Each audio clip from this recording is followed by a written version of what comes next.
Gaurko honetan Debagoieneko mugak gain ditu eta Gasteizeraino etorri gara Arabako Foru Aldundixana dan Arabako Naturzientzien Museora. Dinosaurioak izango ditugu bertan izpide eta horretaz berbaiteko zain jogu gaixaz asko dakixen eskoriatzar bat.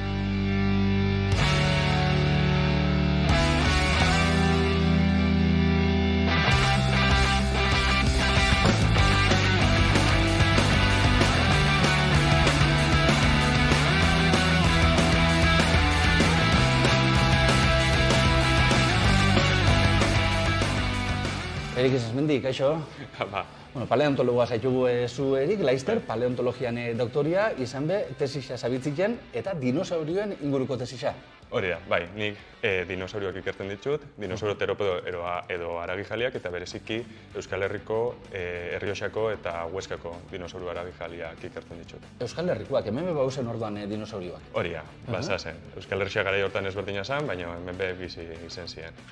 Hemen atzian ikusten dugu, Tyrannosaurus rex baten garezurra, hau ez zeuen, espezie hau ez zeuen hemen, bestelako batzuk baita, ontsi ikusiko ditugu, baina guazen lehenengo eta behin irudikatzera garai hartako Euskal Herria zelakoa zen, zenahiko ezberdina da, ezta? Gaur egunekin lotuta. Eta hortarako hemen mapa bat badago. Hori da, bai. Guazen mapa hori ikustera.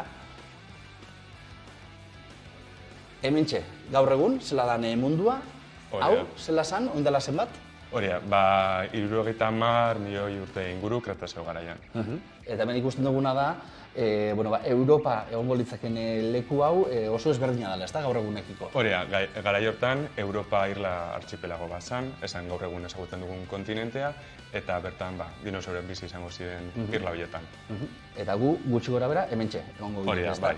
Ez dakit horrek, izakera, geografiko horrek, zelako klima ekarren, zelako geografia ekarren? Garai hortako klima ulertzeko, klima intertropikala izango zen, eta sasoian zehar aldaketak egon ziren ezeagoak eta idorragoak. Eta horrek ekarri ditu, espezie batzuk, ekarri hemen, bere gara izan dela 70 milioi urte, espezie batzuk hemen egotera, eta hemen museo honetan badauz, ezta orduko arrastuak zuke aztertutakoa gainera. Hori da, bertan da. Ikusko ditugu? Bai. Guazen ba.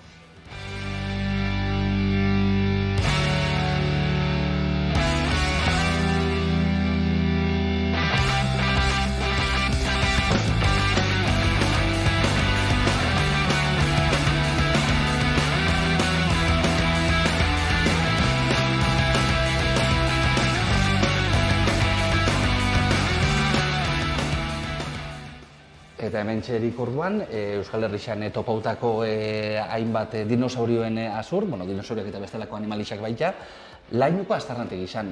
Nun dago lainuko aztarnategi izan? Gaur egun nun dago, garai hartan zelakoa zen? Bai, Euskal Herrixen hainbat aztarnati daude, baina lainuko aztarnategia garrantzitsuena da. Lainuko aztarnategia, laino eta albaina artean dago, Trebiñuko konderrian, eta bertan dagoen harrobi baten aurkitu dira arrasto hauek. Euskal Herria garai hortan oso ezberdina zen, itsas maila altuagoa zen, eta guk gaur ezagutzen dugun kosta hegoalderago zen, zegoen, Araba aldean, eta bertan bizi izango ziren hor inguruan dinosaurioak. Dinosaurioak eta hementxe euren arrastutako batzuk, honeik gaur egun hemen dauz, museoan dauz, zuk baina ikertu dituzu zeure laborategi izan, ezta? Unibertsitateko laborategi izan. Hori da, bai, nik bertan aurkitu diren dinosauro haragijaliak ikertu ditut, baina beste dinosauro eta ornodun mota asko bertan aurkitu dira. Eta, guazen pixat, espeziak eurak, Saurus horreik zintzu zian jakitera. Azteko eta behin, Lepoluzian bi azur dira honeik, ezta? Hori da, bai. Lainuko aztarnategian, Sauropodo edo Lepoluse, dinosauro Lepolusen arrasto asko aurkitu dira, eta hau bertan deskribatutako dinosauro bada, Liranosaurus astibiae, genero eta espeziekoa, eta nire ustez bertan agertu den garrantzitsuena da. Eta zelako esan, ez? Liranosaurus gainera izena be euskeratik badako, ezta? Hori da, dinosauro liraina izango litzateke, eta dinosauro sauropodo edo Lepolusa izango zen, tamaina oso txikikoa, 6-7 metrotakoa eta bazuen bere bizkarrean plaka dermiko batzuk. 6-7 metro eta txikina, pixatek kontra esankorra be badituri, adituak ez gehienan partitik, ezta? Bai, baditu askoz bandixo badien zenide batzuk, Ego Amerikan eta Afrikan eta Indian. Ordan honeiko xe, lirainosaurusat, ezta? Hori da, bai, hau femurra izango zen eta hauxe horno bat. Hemen baina bestelakoak be baditugu. Hori da, bertan 40 ornodun talde edo genero identifikatu dira, denak deskribatu ez, beste aztarnategi batzutan aurretik deskribatu zirelako, baina... Hori da, identifikauta deskribau, ze alde dau, deskribau zer da, leku baten lehenengo aldiz topatzen danien orduan egin dana? Hori da, bai, zuk azurrak aurkitu, konturatzen zare dinosauru hau edo ornoduan edo zer fosil edo zein fosil ezberdina dela, eta zuk gero deskribatu eta izena ematen dutzezu. Eta identifikatu da beste fosil horiek beste fosil batzuekin konparatuta jada deskribatuta dagoen. Hori da. Bale. Eta gero hori, hementxe, bestelako azurrak, zerrenak, zelako dinosauroak imagino bidar ditugu, azurroneik barruan dako ja. Bale, lainoan, ornodun asko, esan bezala, ornodun asko aurkitu ditugu, krokodiloak, hainbat narrasti, sugeak, anfibioak, narrasti hegalariak eta baita ere dinosauruak. Adibidez, ezurrau, maizail zati bada eta azinodon generoko krokodilo txiki baten ezur bada. Nahiko interesgarria da krokodilo hau, hauen hortzak ez dira gaur egun ikusten digun krokodiloen antzeko hortzak, baizik eta askoz be borobilago dira, eta orduen badakigu hauek hauen dietan izaki gogor asko egongo zirela.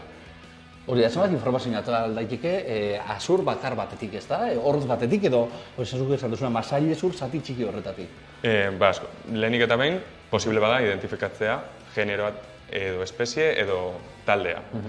Eta bestetik, hortzekin askotan hoien dieta, eta gero ere gaur egungo teknikekin ezur barneko egiturak ere ikertu ditzazkegu eta hauen adibidez lokomozioa, ezurrak zenbat, adibidez masaiek zenbat indar egin zezaketen eta gauza asko. Eta, karo, baldin badakizu zer jaten behin, pentsa balduzu baita, inguruan zer eratako bestelako animalixako kain, ez da? Bestelako fauna hauen, ez da? Hori da, eta garai hortako ekosistema zelan funtzionatzen zuen, eta hainbat kate trofikoen hipotesiak ere, Eta hori dana, azur txiki batetik. Milioiko horretan gordeta gondan azur txiki batetik. Hauzeko krokodiloan hortaz. Hau dordoka? Hau da, bai. Hau dordoka oskol bada, eta hau bai lainon aurkitutako ezurrekin deskribatu zen, eta honen generoa dordoka da. Du beste zer dako mendik, Erik?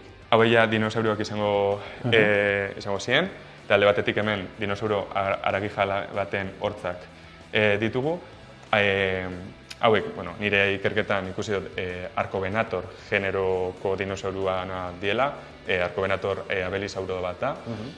Honen tamaina 5-6 metrotako izango zen, orduen ekosistema hortako aragijale nagusia izango zen. Bere izango litzake hemengo Tyrannosaurus rexa. Hori da, bai, txikiagoa. Txikiagoa, baina nagusi bere izango litzake bestia bilurgarri, ez da? Nola bai izateko? Hori da, bai.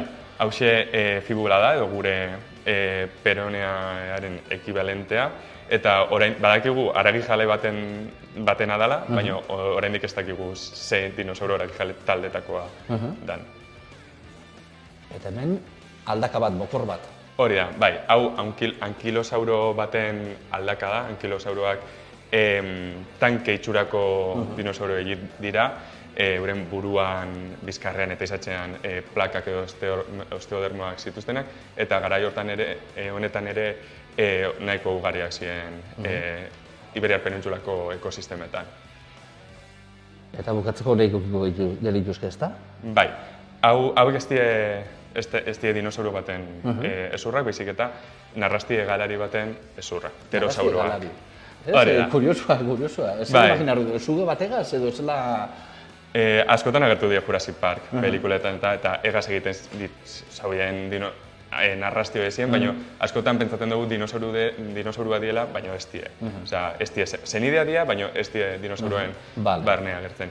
Eta interesgarria da, ze garai hortan, naiz eta Europan ikusten dugu, dinosauruak nahiko tamain txikikoak zirela, hauek oso tamaina handikoak ziren. Hauek 4 metro, 5 metro minimo bazitu. Luzeran 5 metroko narrastira, luzeran egazeiken. Irudi kurioso xamarra. Honek dia, hemen gaur irakusteko karri duzunak, kolako beste zenbat eta zenbat fosil dauz gordeta erik? Asko. Oindala asko ez garela faten induzkatzen horra, ze hain beste zur agertu dira, oraindik hauek prozesatzen eta ikertzen ari garela. Beraz, badakotze lan onjokan, oindala urte batzuk topautako horreik. Hori, bai, eta urtetarako lana baduko. Zu zeu, dinosaurio kontuetan eta zelatan, ez dakit umetan zaletasuna zeukan eta gerora zaletasun hori hogei bide bihurtu duzun, edo... Hori da, bai, askotan txikia garenean dinosauroak ditugu gustoko talan, baina batzutan hori ez da faten.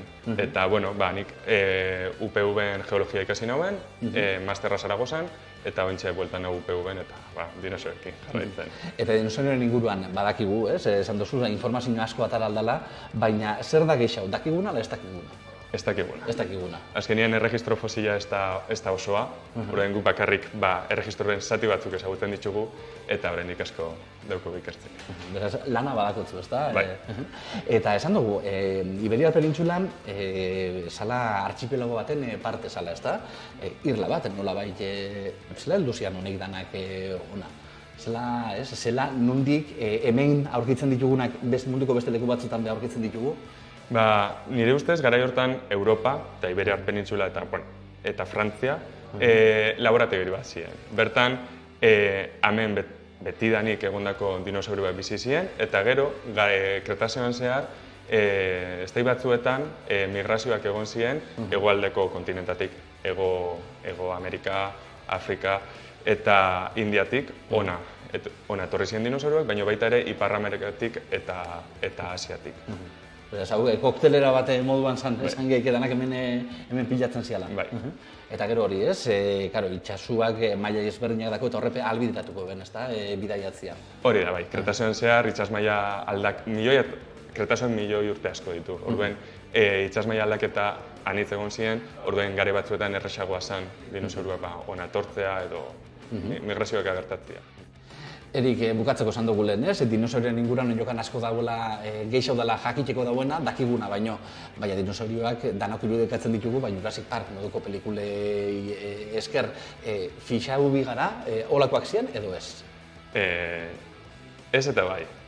Alde batetik, pelikuloek nahiko zarra dira, hasierakoak, bereziki, eta, gaur egun badakigu dinosauro batzuk, Velociraptor eta horrelakoak ez zirela. Velociraptor adibidez, askoz tamaina txikiagokoa izango zen, eta lumak izango zituen.